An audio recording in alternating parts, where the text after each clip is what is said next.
காரணமாக வழிநெடுவிலும் பொதுமக்கள் இரண்டு பக்கமும் சூழ்ந்து அவருக்கு உற்சாக வரவேற்பு அளிக்கக்கூடிய வகையில் பூக்களை தூவி அமோக வரவேற்பு அளித்து வருகிறார்கள்.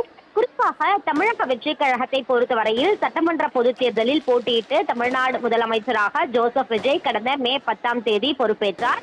இந்த நிலையில்தான் சட்டமன்ற உறுப்பினர் அலுவலகம் புதுப்பிக்கும் பணிகள் மேற்கொள்ளப்பட்டிருந்த நிலையில் வெற்றி பெற்ற பிறகு முதல் முறையாக பெரம்பூர் சட்டமன்ற தொகுதிக்கு தமிழ்நாடு முதலமைச்சர் தற்போது வருகை தந்து வருகிறார். அங்கு புதுப்பிக்கப்பட்ட சட்டமன்ற உறுப்பினர் அலுவலகத்தை முதலமைச்சர் திறந்து வைக்க இருக்கிறார். இந்த நிலையில்தான் முதலமைச்சர் வரக்கூடிய வழியான பெரம்பூர் வியாசார்பாடி பேசன் பிரிட்ஜில் காவல்துறையினர் மற்றும் பொதுமக்கள் அதிக அளவில் இருக்கிறார்கள். முதலமைச்சராக பொறுப்பேற்ற பிறகு முதல் முறையாக தான் வெற்றி பெற்ற பெரம்பூர் சட்டமன்ற தொகுதிக்கு வருகை தர இருப்பதால் பாதுகாப்பு ஏற்பாடுகளும் தற்போது பலப்படுத்தப்பட்டிருக்கிறது. பெரம்பூர் சட்டமன்ற அலுவலகத்தை தற்போது தமிழ்நாடு முதலமைச்சர் கட்டி திறந்து கூடிய அந்த நிரலை காட்சிகளை தற்போது நாம் பார்த்து கொண்டிருக்கிறோம். அது மட்டுமல்லாமல் முதலமைச்சர் விஜய் தனது பெரம்பூர் தொகுதியில் மக்களுக்கு நவீன இ சேவை மையம், பிரத்யேக மக்கள் குறைதீர் செயலி உள்ளிட்ட பல்வேறு வசதிகளையும் செய்து கொடுக்க இருக்கிறார். புதிய விளையாட்டு வளாகம், பல்நோக்கு மருத்துவமனை மற்றும் மேம்படுத்தப்பட்ட குடிநீர், சாலை வசதிகள் உள்ளிட்ட பல்வேறு அடிப்படை கட்டமைப்பு வசதிகள் செயல்படுத்தப்பட இருக்கிறது. அதன் முதற்கட்டமாக பார்த்தோம் என்றால் மக்கள் குறைதீர் செயலி தற்போது அறிமுகப்படுத்தப்பட இருக்கிறது. அதில் பெரம்பூர் தொகுதியில் இருக்கக்கூடிய பொதுமக்கள் தங்களுடைய குறைகளை வாய்ஸ் நோட் மூலமாகவோ அல்லது புகாராகவோ பதிவு செய்யலாம் என்ற வகையில் அந்த புதிய செயலி என்பது வடிவமைக்கப்பட்டிருக்கிறது. தற்போது பெரம்பூர் சட்டமன்ற உறுப்பினர் அலுவலகத்தை தமிழ்நாடு முதலமைச்சர் தற்போது ரிப்பன் வெட்டி திறந்து வைத்திருக்கிறார். அந்த நேரலை காட்சிகளை தற்போது நாம் பார்த்துக் கொண்டிருக்கிறோம். சரியாக வியாசார்பாடி எருக்கஞ்சேரியில் அமைக்கப்பட்டிருக்கக்கூடிய புதுப்பிக்கப்பட்ட சட்டமன்ற உறுப்பினர் அலுவலகம் தற்போது திறந்து வைக்கப்பட்டிருக்கிறது. அதன் தொடர்ச்சியாக பிரத்யேக செயலியும் அறிமுகம் செய்யப்பட இருக்கிறது. பெரம்பூர் தொகுதி சுற்று வட்டாரத்தில் இருக்கக்கூடிய புகார்கள், பொதுமக்களின் கோரிக்கைகள் அதில் பதிவு செய்யலாம் எனவும், அதில் பதிவு செய்த பிறகு அதற்கான நடவடிக்கைகள் என்ன மேற்கொள்ளப்பட்டிருக்கிறது என்பதை பொதுமக்களே நேரடியாக கண்காணிக்கக்கூடிய வகையில் அந்த பிரத்யேக செயலி என்பது வடிவமைக்கப்பட்டிருக்கிறது. அது மட்டுமல்லாமல் இதன் தொடர்ச்சியாக இந்த பகுதியில் இருக்கக்கூடிய நியாய விலை கடையையும் முதலமைச்சர் திறந்து வைப்பதோடு ரேஷன் அட்டை விநியோகம் செய்யும் பணியையும் தமிழ்நாடு முதலமைச்சர் தொடங்கி வைக்கிறார். அதன் அடிப்படையாக 10 நபர்களுக்கு புதிய ரேஷன் அட்டையை தமிழ்நாடு முதலமைச்சர் வழங்க இருக்கிறார். அந்த வகையில்தான் இந்த பெரம்பூர் சட்டமன்ற உறுப்பினர் அலுவலகத்தை பொறுத்தவரையில் பல்வேறு வசதிகளுடன் வடிவமைக்கப்பட்டிருக்கிறது. அது மட்டுமல்லாமல் சுற்றிலும் காம்பவுண்ட் சுவர் அமைக்கப்பட்டு கண்காணிப்பு கேமராக்களும் பொருத்தப்பட்டிருக்கிறது. முதலமைச்சர் விஜய்க்காக தனி அறையும் அலுவலகத்தில் அமைக்கப்பட்டிருக்கிறது. தனியாக 10 கம்ப்யூட்டர்கள் அமைக்கப்பட்டு 10 பணியாளர்கள் தினசரியாக பொதுமக்களின் குறைகளை கேட்டு நடவடிக்கை எடுக்கக்கூடிய வகையில் அந்த அலுவலகம் என்பது தயார் செய்யப்பட்டிருக்கிறது. வியாசர்பாடி சன்மா நகரில் புதிதாக திறக்கப்பட்டிருக்கக்கூடிய இந்த எம்எல்ஏ அலுவலகத்தில் பொதுமக்கள் அரசின் சேவைகளை எளிதில் பெறக்கூடிய வகையில் ஒருங்கிணைந்த இ சேவை மையமும் அமைக்கப்பட்டிருக்கிறது. இந்த நிலையில்தான் இந்த கட்டிடத்தை தற்போது தமிழ்நாடு முதலமைச்சர் திறந்து வைத்திருக்கிறார். ஏற்கனவே செயல்பட்டு வந்த கட்டிடம் ஒன்றை புதுப்பித்து அதனை நவீனமயமான எம்எல்ஏ அலுவலகமாக தற்போது மாற்றியிருக்கிறார்கள். எம்எல்ஏ அலுவலகத்தை திறந்து வைத்ததோடு அங்கு தமிழக வெற்றி கழகம் சார்பில் ஏற்கனவே செயல்படுத்தப்பட்ட அந்த திட்டங்கள் குறித்த புகைப்படங்களும் இடம்பெற்றிருக்கிறது. தற்போது சட்டமன்ற உறுப்பினர் அந்த இருக்கையில் தற்போது தமிழ்நாடு முதலமைச்சர் அமர்ந்து அந்த கையொப்பமிடக்கூடிய அந்த காட்சிகளும் தற்போது நாம் பார்க்க முடிகிறது. பெரம்பூர் தொகுதியில் போட்டியிட்டு வெற்றி பெற்ற முதலமைச்சர் முதல் முறையாக சட்டமன்ற உறுப்பினர் அலுவலகத்திற்கு சென்று அங்கு கோப்புகளை சட்டமன்ற உறுப்பினராக அங்கு கோப்புகளை பார்வையிட்டு கையொப்பமிட்டு வருகிறார். பொதுமக்களின் புகார்கள் குறித்த அந்த கோப்புகளையும் தற்போது பார்வையிட்டு வருகிறார். பெரம்பூர் தொகுதியில் இருக்கக்கூடிய அடிப்படை பிரச்சனைகள் என்னென்ன, அதனை சரி செய்ய மேற்கொள்ள வேண்டிய நடவடிக்கைகள் என்னென்ன என்பது தொடர்பாகவும் தொடர்ச்சியாக விளக்கம் அளிக்கப்பட்டு வருகிறது. அது மட்டுமல்லாமல் முதலமைச்சரை வரவேற்கக்கூடிய வகையில் அமைச்சர்கள் பூங்கொத்து கொடுத்து அவருக்கு உற்சாக வரவேற்பு அளித்து வருகிறார்கள். அதே போன்று அவர்கள் தங்களுடைய வாழ்த்துக்களையும் முதலமைச்சருக்கு தெரிவித்து வரக்கூடிய அந்த காட்சிகளும் நம்மால் பார்க்க முடிகிறது. இந்த அலுவலகத்தை திறந்து வைக்கக்கூடிய முதலமைச்சர் அங்கு தனி செயலியையும் அறிமுகம் செய்ய இருக்கிறார். அது மட்டுமல்லாமல் ஒரு சில பொதுமக்களிடம் குறைகளை கேட்கவும் திட்டமிடப்பட்டிருப்பதாக தெரிவிக்கப்படுகிறது. தொடர்ச்சியாக திறந்தவெளி வாகனத்தில் ரேஷன் கடைக்கு செல்லக்கூடிய முதலமைச்சர் அங்கு புதிய ரேஷன் அட்டை விநியோகம் செய்யும் பணியை தொடங்கி வைக்க இருக்கிறார். குறிப்பாக தேர்தலுக்கு முன்கூட்டியே புதிய ரேஷன் அட்டை விநியோகத்திற்கு பதிவு செய்தவர்கள் யாருக்கும் தற்போது வரை புதிய ரேஷன் அட்டை விநியோகம் என்பது செய்யப்படவில்லை. தமிழக வெற்றி கழகம் தலைமையிலான அரசு பொறுப்பேற்றவுடன் இன்றைய தினம் புதிய ரேஷன் அட்டை விநியோகம் என்பது தொடங்கப்பட இருக்கிறது. தமிழகம் முழுவதும் 70,000 ரேஷன் அட்டைகள் தயார் நிலையில் இருப்பதாக உணவுத்துறை தரப்பில் தகவல் என்பது வெளியாகி இருக்கிறது. ரேஷன் அட்டைகள் தமிழகம் முழுவதும் தற்போது 70,000 ரேஷன் அட்டைகள் விநியோகிப்பதற்கான அனைத்து ஏற்பாடுகளும் மேற்கொள்ளப்பட்டிருக்கிறது. மொத்தமாக 2.5 லட்சம் விண்ணப்பங்கள் வரப்பெற்றிருக்கக்கூடிய நிலையில் அதில் தகுதியான அனைவருக்கும் ரேஷன் அட்டை சென்று சேர வேண்டும் என்ற அடிப்படையில் துரித நடவடிக்கை என்பது மேற்கொள்ளப்பட்டு வருகிறது. அந்த சட்டமன்ற உறுப்பினர் அலுவலகத்தை தற்போது தமிழ்நாடு முதலமைச்சர் பார்வையிட்டு வருகிறார். ஒவ்வொரு இடமும் அந்த செயல்பாடுகள் எதற்காக இந்த கம்ப்யூட்டர்கள் இங்கு அமைக்கப்பட்டிருக்கிறது, இதனுடைய செயல்பாடுகள் என்னென்ன, சேவை மையத்தில் பொதுமக்கள் வரக்கூடிய பட்சத்தில் அவர்களுக்கு தேவையான அடிப்படை வசதிகள் மேற்கொள்ளப்பட்டிருக்கிறதா, இவர்களுடைய பணிகள் என்னென்ன என்பது தொடர்பாக முதலமைச்சர் கேட்டு வருகிறார். அதிகாரிகள் மற்றும் அமைச்சர்களும் அவருக்கு விரிவான விளக்கத்தை அளித்து வருகிறார்கள். அது மட்டும் இல்லாமல் பெரம்பூர் தொகுதியில் இருக்கக்கூடிய பொதுமக்களுக்கு எந்த ஒரு பிரச்சனையும் இல்லாத வகையில் துரிதமாக அனைவரும் செயல்பட வேண்டும் உள்ளிட்ட அறிவுறுத்தல்களும் முதலமைச்சர் தரப்பில் வழங்கப்பட்டு வருகிறது. இதன் தொடர்ச்சியாக ரேஷன் கடைக்கு சென்று முதலமைச்சர் ஆய்வு செய்வதோடு புதிய ரேஷன் கார்டுகளையும் விநியோகம் செய்ய இருக்கிறார். அதற்கான ஏற்பாடுகளும் மேற்கொள்ளப்பட்டிருக்கிறது. செல்போன் செயலியாக ஒரு செயலி என்பது வடிவமைக்கப்பட்டிருக்கிறது. இந்த செயலியில் பொதுமக்களின் தேவைகள், குறைகள் மற்றும் கோரிக்கைகளை எளிதாக பதிவு செய்யவும் அவற்றின் தற்போதைய நிலையை தெரிந்து கொள்ளவும் பிரத்யேகமாக பெரம்பூர் தொகுதி செயலி அறிமுகப்படுத்தப்பட இருக்கிறது. தொகுதி எம்எல்ஏவான முதலமைச்சரிடம் நேரடியாக தெரிவிக்கக்கூடிய வகையில் தொடங்கப்பட்ட உள்ள இந்த செயலிக்கு மக்கள் சேவை தளம் என பெயர் சூட்டப்பட்டிருக்கிறது. முதலமைச்சர் விஜய் இந்த பிரத்யேக செல்போன் செயலியை அறிமுகம் செய்து தொடங்கி வைக்க இருக்கிறார். இந்த செயலி மூலம் பெரம்பூர் தொகுதி மக்கள் தங்கள் அனைத்து பிரச்சனைகள் குறித்தும் நேரடியாக முதலமைச்சர் விஜயின் கவனத்திற்கு கொண்டு செல்ல முடியும் எனவும் தெரிவிக்கப்பட்டிருக்கிறது. இதன் மூலம் புகார் அளித்தவர்கள் தங்கள் புகார் மீது எடுக்கப்பட்டிருக்கக்கூடிய நடவடிக்கைகள் எந்த நிலையில் உள்ளது என்பதையும் செல்போன் மூலமாக தெரிந்து கொள்ள முடியும். புகார் அளிக்கப்பட்டது முதல் பிரச்சனைகள் தீர்க்கப்படுவது வரை தங்களுடைய மனுக்கள் நிலை எந்த நிலையில் உள்ளது என்பதையும் தொகுதி மக்கள் கண்காணிக்கும் வகையில் ஏற்பாடுகள் என்பது மேற்கொள்ளப்பட்டிருக்கிறது. எம்எல்ஏ அலுவலகத்தில் இந்த செயலியையும் பிரத்யேகமாக கண்காணிப்பதற்காக நவீன கட்டுப்பாட்டு அறையும் அமைக்கப்பட்டிருக்கிறது. அதனையும் தற்போது தமிழ்நாடு முதலமைச்சர் ஆய்வு மேற்கொண்டு அங்கு இருக்கக்கூடிய அதிகாரிகளிடம் அது தொடர்பாக கேட்டறிந்து வருகிறார். இந்த செயலி மூலம் பெறப்படும் புகார்கள் மீது குறைந்தபட்சம் 3 நாட்களுக்குள் முதற்கட்ட நடவடிக்கை எடுக்கப்படும் என்றும் அத்தியாவசியமான பிரச்சனைகளுக்கு அதிகபட்சமாக 10 நாட்களுக்குள் தீர்வு காணப்பட்டு அது குறித்து மக்களுக்கு செயலி வழியாகவே விரிவான பதில்களை தெரிவிக்க வேண்டும் எனவும் அறிவுறுத்தப்பட்டிருக்கிறது. இந்த செயலி அரசு அதிகாரிகளுக்கும் பொதுமக்களுக்கும் இடையில் ஒரு பாலமாக செயல்படக்கூடிய வகையில் உருவாக்கப்பட்டிருப்பதாகவும் குறிப்பிடப்பட்டிருக்கிறது. நடைபாதைகள் சீரமைக்கப்படுவது, மழைநீர் வடிகால் வசதிகள், புதிய பூங்காக்கள் உருவாக்கப்படுவது உள்ளிட்ட பல்வேறு நடவடிக்கைகள் என்பது பெரம்பூர் தொகுதியில் மேற்கொள்ளப்பட்டு வருகிறது. போக்குவரத்தை மேம்படுத்தும் விதமாக மாநகர போக்குவரத்திற்கான மின்சார வாகன சார்ஜிங் நிலையங்கள் மற்றும் புதிய பணிமனைகளும் அமைக்கப்பட்டு வரக்கூடிய நிலையில் அதையும் வியாசார்படி பகுதியில் முதலமைச்சர் இன்று பார்வையிட இருக்கிறார். அது மட்டுமல்லாமல் இளைஞர்கள் நல்வழிப்படுத்தவும் விளையாட்டு திறனை ஊக்குவிக்கவும் பிரம்மாண்டமான புதிய விளையாட்டு வளாகம் உருவாக்கப்பட்டு வருகிறது.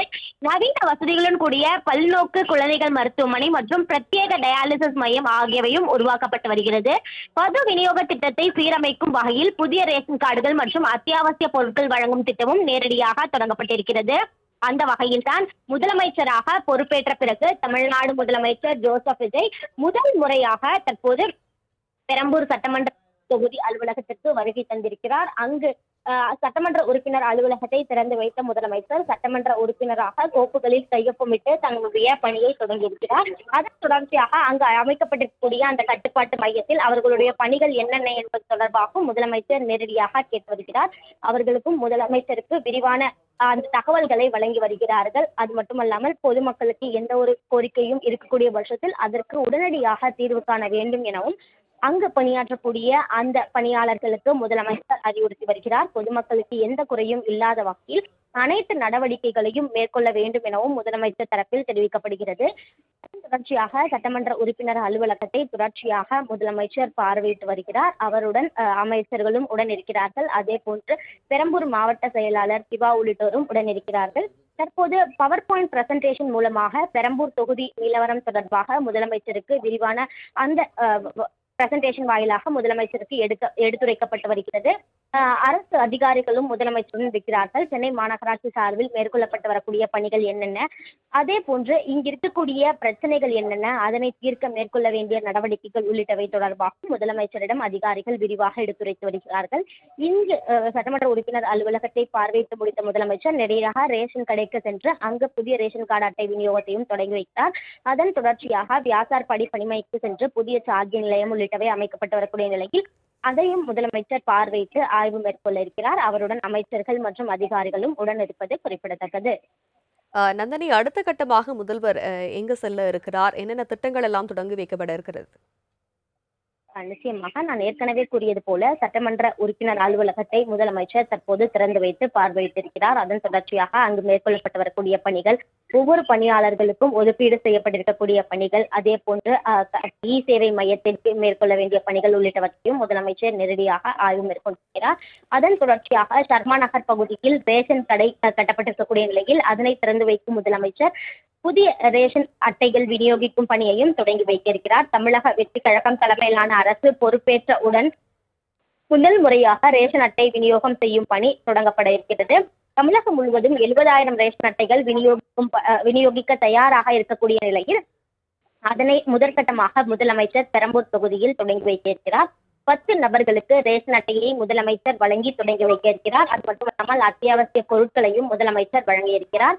அதன் தொடர்ச்சியாக பார்த்தோம் என்றால் வியாசார்பாடி பணிமனையில் புதிய சார்ஜிங் நிலையங்கள், புதிய பேருந்து நிலையங்கள், போக்குவரத்தை மேம்படுத்தும் வகையில் பல்வேறு நடவடிக்கைகள் என்பது மேற்கொள்ளப்பட்டு வருகிறது. அதனையும் தமிழ்நாடு முதலமைச்சர் பார்வையிட்டு ஆய்வு மேற்கொள்ள இருக்கிறார். குறிப்பாக பெரம்பூர் தொகுதி மக்களுக்காக பிரத்யேகமாக தனியாக ஒரு செயலி அமைக்கப்பட்டிருக்கக்கூடிய நிலையில் அந்த செயலியில் பொதுமக்கள் நேரடியாக புகார்கள் அளிக்கக்கூடிய வகையில் பல்வேறு நடவடிக்கைகளும் மேற்கொள்ளப்பட்டு வருகிறது. அது தொடர்பாகவும் அதிகாரிகள் முதலமைச்சரிடம் எடுத்துரைத்து வருகிறார்கள். இந்த ஆய்வின் போது அமைச்சர்கள், அதே போன்று சென்னை மாநகராட்சி ஆணையர், நகராட்சி நிர்வாகத்துறை செயலாளர் உள்ளிட்ட தமிழ்நாடு அரசின் முக்கிய அதிகாரிகளும் முதலமைச்சருடன் இருக்கிறார்கள். அதே போன்று பெரம்பூர் மாவட்ட செயலாளர் சிவா ஆகியோரும் முதலமைச்சருடன் தற்போது இருக்கிறார்கள். நந்தினி, மற்ற சட்டமன்ற அலுவலகங்களை காட்டிலும் முதல்வருடைய இந்த சட்டமன்ற அலுவலகத்தில் என்னென்ன சிறப்புகள் எல்லாம் கூட்டப்பட்டிருக்கிறது? நிச்சயமாக பெரம்பூர் சட்டமன்ற தொகுதி அலுவலகம் என்பது பிரத்யேகமாக முதலமைச்சருக்காக வடிவமைக்கப்பட்டிருக்கிறது. அது மட்டுமல்லாமல் மற்ற சட்டமன்ற உறுப்பினர் அலுவலகத்தில் இ சேவைக்கென தனி மையம் என்பது எதுவும் செயல்படாது. சட்டமன்ற உறுப்பினர்களே தான் பொதுமக்களை நேரடியாக சந்தித்து மனுக்களை பெற்றுவார்கள். ஆனால் பெரம்பூர் சட்டமன்ற தொகுதி உறுப்பினர் அலுவலகத்தை பொறுத்தவரையில் தனியாக 10 கம்ப்யூட்டர்கள் அமைக்கப்பட்டு பொதுமக்களின் குறைகளுக்கு உடனடியாக தீர்வு காணக்கூடிய வகையிலும் அவர்கள் கொடுக்கக்கூடிய அந்த புகார்களை உடனடியாக அடுத்த கட்டத்திற்கு கொண்டு செல்லக்கூடிய வகையிலும் பல்வேறு நடவடிக்கைகள் என்பது மேற்கொள்ள வேண்டும் என்ற அடிப்படையில் அங்கு பணியாளர்கள் அமர்த்தப்பட்டு அந்த உடனுக்குடன் நடவடிக்கை மேற்கொள்வதற்கான அறிவுறுத்தல்கள் என்பது வழங்கப்பட்டிருக்கிறது. அது மட்டுமல்லாமல் பார்த்தோம் என்றால் தொடர்ச்சியாக இ சேவை மையமும் பெரம்பூர் சட்டமன்ற உறுப்பினர் அலுவலகத்தில் பிரத்யேகமாக செயல்படக்கூடிய வகையில் அந்த பணிகள் என்பதும் மேற்கொள்ளப்பட்டிருக்கிறது. குறிப்பாக ஏதேனும் ரேஷன் அட்டை விண்ணப்பிக்க வேண்டும், அதே போன்று ஏதேனும் சான்றிதழ்களுக்காக விண்ணப்பிக்க வேண்டும் என்ற அடிப்படையில் பெரம்பூர் தொகுதி மக்கள் பெரம்பூர் தொகுதி சட்டமன்ற உறுப்பினர் அலுவலகத்தில் செயல்படக்கூடிய இ சேவை மையத்திலேயே தங்களுடைய விண்ணப்பங்களை அளிக்கலாம் என்ற வகையில் அந்த இ சேவை மையமும் தற்போது பெரம்பூர் சட்டமன்ற தொகுதியில் பிரத்யேகமாக அமைக்கப்பட்டிருக்கிறது. அதே போன்று பார்த்தோம் என்றால் தற்போது தமிழக வெற்றி கழகம் தலைமையிலான அரசு பொறுப்பேற்றவுடன் தாய்மாமன் தங்க மோதிர திட்டம் உள்ளிட்ட பல்வேறு திட்டங்கள் அறிவிப்பாக வெளியிடப்பட்டிருக்கிறது. எனவே அந்த திட்டங்கள் தொடர்பான புகைப்படங்களும் முழுவதுமாக அந்த பெயிண்டிங் மூலமாக சட்டமன்ற உறுப்பினர் அலுவலகத்தில் அங்கு இடம்பெறக்கூடிய வகையில் அந்த வடிவமைப்பு என்பது மேற்கொள்ளப்பட்டிருக்கிறது. அது மட்டுமல்லாமல் பெண்கள் பாதுகாப்பிற்காக தனிப்படை, சிங்கப்பெண் சிறப்பு படை உள்ளிட்ட புகைப்படங்களும் அங்கு இடம்பெற்றிருக்கிறது. அவர்களுடைய முக்கிய திட்டங்களாக பார்க்கக்கூடிய பல்வேறு திட்டங்கள் அடங்கிய அந்த புகைப்படங்களும் முழுவதுமாக அந்த சுவர் ஓவியங்கள் மூலமாக அந்த சட்டமன்ற உறுப்பினர் அலுவலகத்தில் இடம்பெறக்கூடிய வகையில் வடிவமைப்பு என்பது மேற்கொள்ளப்பட்டிருக்கிறது. முதலமைச்சர் விஜய்க்காக தனி அறை என்பது அமைக்கப்பட்டிருக்கிறது. அதே போன்று பொதுமக்கள் வரக்கூடிய பட்சத்தில் அவர்களை சட்டமன்ற உறுப்பினர் சந்திக்கக்கூடிய வகையில் பல்வேறு இருக்கைகள் அமைக்கப்பட்டு பிரத்யேக அலுவலகமாக தயார் செய்யப்பட்டிருக்கிறது. மேலும் பார்த்தோம் என்றால் அங்கு உடனுக்குடன் தீர்வு காணக்கூடிய வகையில் பணியாளர்களும் செயல்படுத்தப்பட்டிருக்கிறார்கள். பெரம்பூர் தொகுதி மக்களுக்கு எந்த ஒரு பிரச்சனையும் ஏற்படாமல் அனைத்து நடவடிக்கைகளையும் துரிதப்படுத்த வேண்டும் என முதலமைச்சர் உத்தரவிட்டதன் அடிப்படையில் அந்த நடவடிக்கை என்பது மேற்கொள்ளப்பட்டு வருகிறது. எனவே தனியாக செயலி ஒன்றும் தொடங்கப்படக்கூடிய நிலையில் முதலமைச்சர் நேரடியாகவே அந்த செயலியில் இருக்கக்கூடிய புகார்களை கண்காணிக்கும் வகையிலும் நடவடிக்கை என்பது மேற்கொள்ளப்படுகிறது. அந்த வகையில் தான் மற்ற சட்டமன்ற உறுப்பினர்களை காட்டிலும் கூடுதல் வசதிகளுடன் பெரம்பூர் தொகுதி சட்டமன்ற அலுவலகம் என்பது தயார் செய்யப்பட்டிருக்கக்கூடிய நிலையில் அந்த அலுவலகத்தை தற்போது தமிழ்நாடு முதலமைச்சர் தொடங்கி வைத்ததோடு அங்கு இருக்கக்கூடிய பணிகளையும் பார்வையிட்டு ஆய்வு மேற்கொண்டது குறிப்பிடத்தக்கது.